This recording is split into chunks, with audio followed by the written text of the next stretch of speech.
Hello दोस्तों, स्वागत है आपका सोशियोलॉजी क्लासेस के हमारे यूट्यूब चैनल पे। तो कल हमने वीर बहादुर पूर्वांचल यूनिवर्सिटी के सोशियोलॉजी सब्जेक्ट के क्वेश्चन देखे थे। आज उसी यूनिवर्सिटी के रिसर्च से संबंधित कुछ क्वेश्चन जो कि एंट्रेंस एग्जाम में पूछे गए थे उसको देखते हैं। तो आइए देखते हैं। तो पहला प्रश्न है, प्राप्तांक में 10, 11, 12, 13, 14, 15 की माध्यिका को बताइए। तो माध्यिकाएं निकाली जाती हैं, इन सबको जोड़ेंगे या देखेंगे। तो यह जो माध्यिकाएं 1, 2, 3, 4, 5, 6 हैं और इन 6 को जोड़कर उसके भाग देंगे औसत या माध्यिका निकाल लेंगे कि क्या आ रहा है, तो वही होगा। तो यहाँ राइट आंसर हो जाएगा 12.5 इसका राइट आंसर है। तो हम केवल प्रश्न और उत्तर देखेंगे, इसके बारे में ज़्यादा डिटेल में चर्चा नहीं करेंगे। आप लोग इसको हल करने के लिए आप अपना मेथड खुद से स्वयं कर सकते हैं। तो प्राप्तांक जो है 12, 7, 5, 7, 14, 13, 7 और 5। तो इसमें बहुलक कौन है? तो बहुलक में जो संख्याएं ज़्यादा होती हैं उनको देखा जाता है। तो इसमें 7 जो है बहुलक संख्या है, जो कि 3 बार आया है। अगला है प्राप्तांक 5, 5, 5, 5, 5 का प्रमाणिक विचलन कितना होगा? तो एस डी जो प्रमाणिक विचलन होगा इसका 0 होगा। कितना? जब सामान्य अंक होंगे तो उसके प्रमाणिक विचलन जो होते हैं 0 होते हैं। अगला प्रश्न है, शून्य परिकल्पना प्रदर्शित किया जाता है। तो शून्य परिकल्पना प्रदर्शित करने के लिए कौन सा सूत्र प्रस्तुत किया जाता है? तो नल हाइपोथेसिस अनुपाते m1 बराबर m2 यह शून्य परिकल्पना को प्रदर्शित करने वाला सूत्र है, जो कि ज़्यादातर के रिसर्च PYQ में पूछा जाता है, जो कि एंट्रेंस एग्जाम होते हैं। तो यह क्वेश्चन मोस्ट इम्पॉर्टेंट है। अगला, निम्नलिखित में से कौन सा शोध की विधि नहीं है? प्रयोगात्मक, ऐतिहासिक, वर्णनात्मक। तो इसका राइट आंसर डी हो जाएगा। अवलोकनात्मक जो है कि शोध विधि नहीं है, यह शोध में उपयोग होने वाला एक उपकरण के रूप में देखा जाता है, जबकि यह तीनों शोध की विधियां हैं। अगला है, शोध को वर्गीकृत किया जाता है मौलिक, विपरीत एवं क्रियात्मक, गुणात्मक एवं परिणात्मक, प्रयोगात्मक, ऐतिहासिक एवं वर्णनात्मक। तो यह सभी रूप में इसको वर्गीकृत किया जा सकता है। किसी शोध की महत्ता, गहनता को मापा जा सकता है। तो शोध की महत्ता एवं गहनता को कैसे मापा जाता है? निष्कर्ष से, शोध में लगाने वाले समय से, शोध के उद्देश्यों से या शोध के व्यय होने वाले धन से। तो जो उद्देश्य होता है उसके अनुसार से उसकी गहनता को मापा जाता है।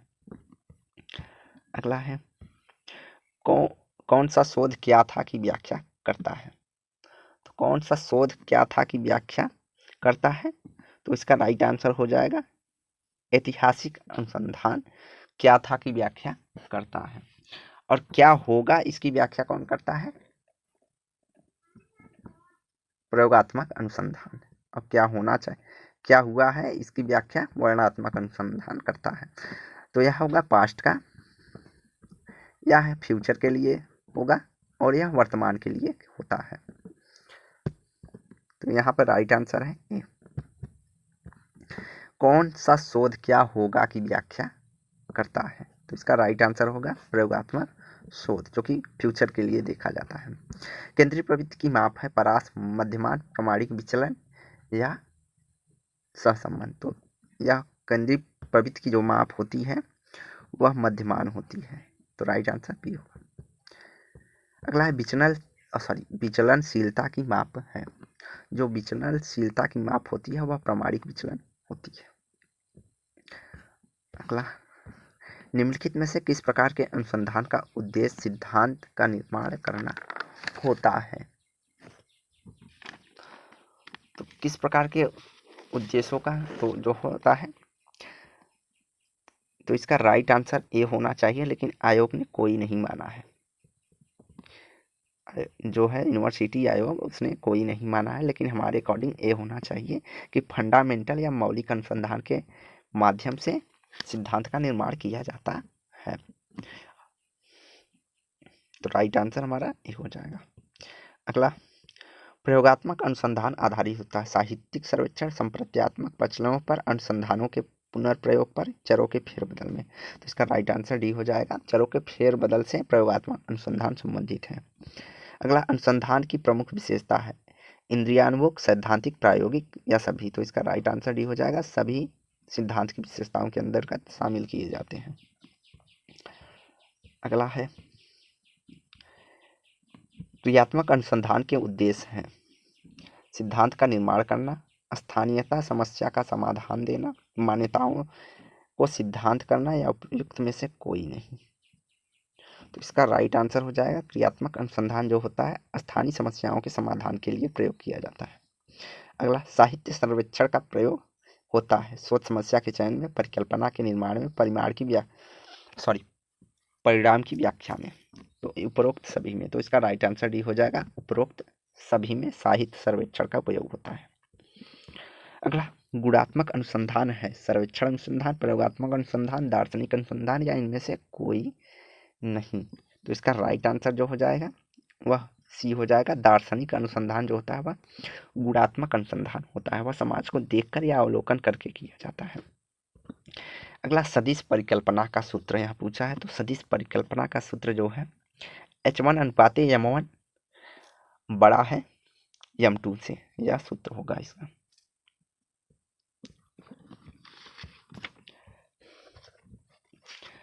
अगला है प्रत्येक शोध परिकल्पना के परीक्षण किया जाता है। किसको परीक्षण किया जाता है? शून्य परिकल्पना के आधार पर, अदिश परिकल्पना के आधार पर, सदिश परिकल्पना के आधार पर या इनमें से कोई नहीं।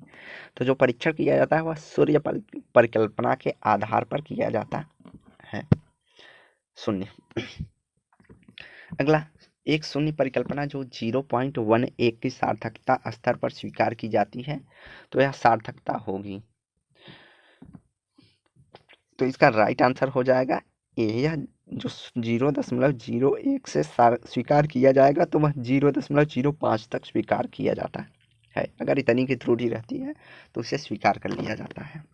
अगला एक शून्य परिकल्पना 0.1 सार्थकता स्तर पर अस्वीकृति होती है तो सार्थकता होगी। तो उसमें जब स्वीकार होगा तो स्वीकार किया जाएगा और अस्वीकारित होगी तो उसे 0.05 तक अस्वीकृत करना होता है।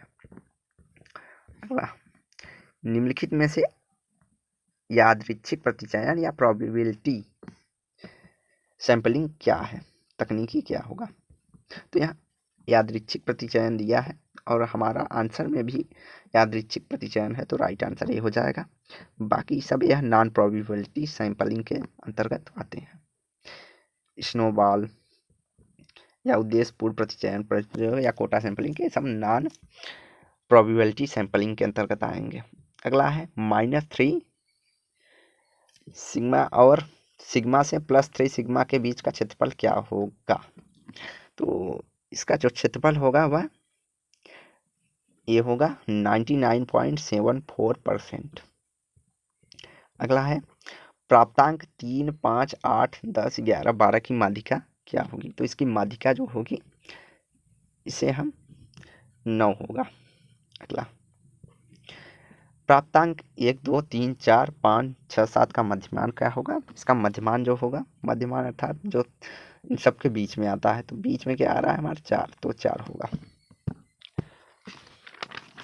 अगला देख रहे हैं ना, तो रिसर्च जब हम किसी यूनिवर्सिटी का एंट्रेंस एग्जाम देते हैं तो उसमें सांख्यिकी बहुत ज़्यादा पूछी जाती है। तो यहाँ पर पूछा है कि इनमें बहुलक कौन है, तो जो सर्वाधिक संख्या कौन सी है? तो यहाँ पे 5 जो है वह सर्वाधिक दिखाई दे रही है 4 बार, तो इसे 5 होगा। अगला मध्यमान माध्यिका और बहुलक के मध्य संबंध कैसा होता है? तो जो मध्यमान माध्यिका और बहुलक के बीच संबंध होता है तो बहुलक बराबर 3 माध्यिका 3 इंटू माध्यिका -3 इंटू मध्यमान होता है।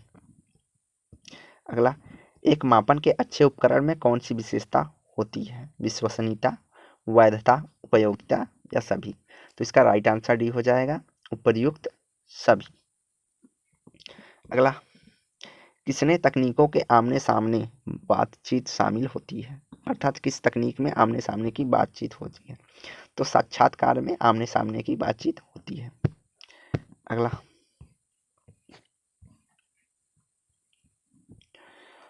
तो शैक्षिक अनुसंधान एक ऐसी प्रक्रिया है जिसका संबंध होता है शिक्षकों से, विद्यार्थियों से, दोनों से या कोई नहीं। तो भाई शैक्षिक अनुसंधान जो प्रक्रिया होगी वह विद्यार्थी और शिक्षक दोनों से जुड़ी होती है। अगला है केंद्रीय प्रवृत्ति की सर्वोत्तम माप होगी, तो केंद्रीय प्रवृत्ति की जो सर्वोत्तम माप होती है वह मध्यमान होती है। अगला विचलनशीलता की सर्वोत्तम माप क्या होगी, तो विचलनशीलता की जो सर्वोत्तम माप होती है वह प्रमाणिक विचलन होती है, और केंद्रीय प्रवृत्ति की जो सर्वोत्तम माप होती है वह मध्यमान होती है। अगला है वीडियो को लाइक शेयर एंड सब्सक्राइब करें चैनल को। धन्यवाद।